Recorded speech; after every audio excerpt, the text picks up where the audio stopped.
Há 20 anos morria Renato Russo, músico que revolucionou o rock brasileiro.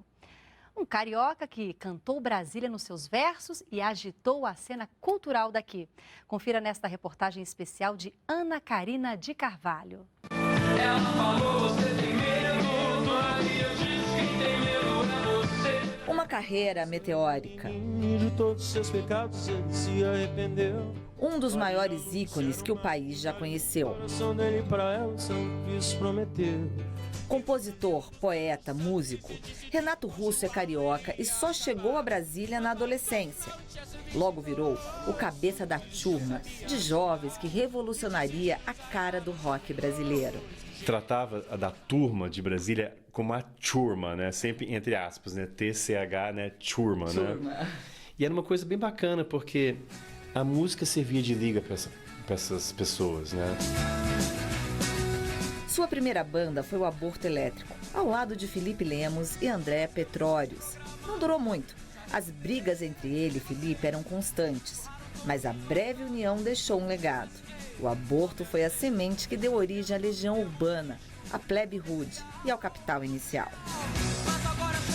Os bastidores dessa época foram reproduzidos no cinema.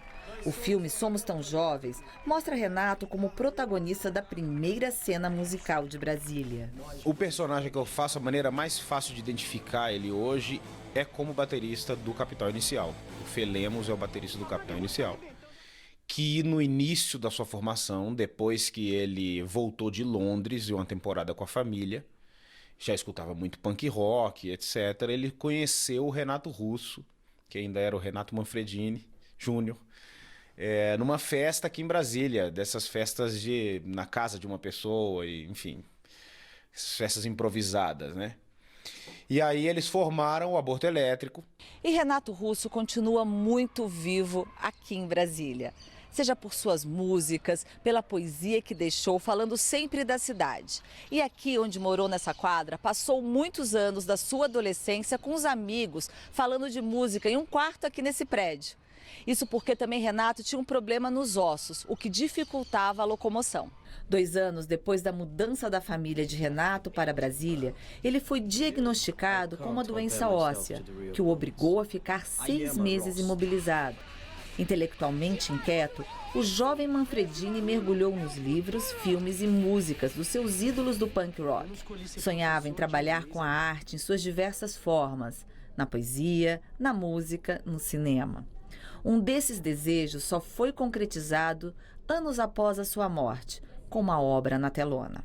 Curiosamente, eu fui uma das primeiras pessoas que escutou Faroeste Caboclo, né, a versão original. Em 78 ele já tinha isso, né? E as imagens são cinematográficas, sabe? Um cara que sempre curtiu cinema.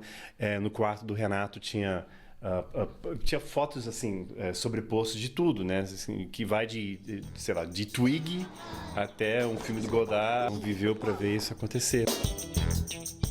O Legião Urbana passou 14 anos em atividade. Lançou 8 discos de estúdio e vendeu cerca de 25 milhões de cópias. E não há nenhum sinal de que esteja perdendo popularidade. Contrariando o título de um dos seus primeiros sucessos, não é cedo para afirmar: a obra de Renato Russo sempre será atual.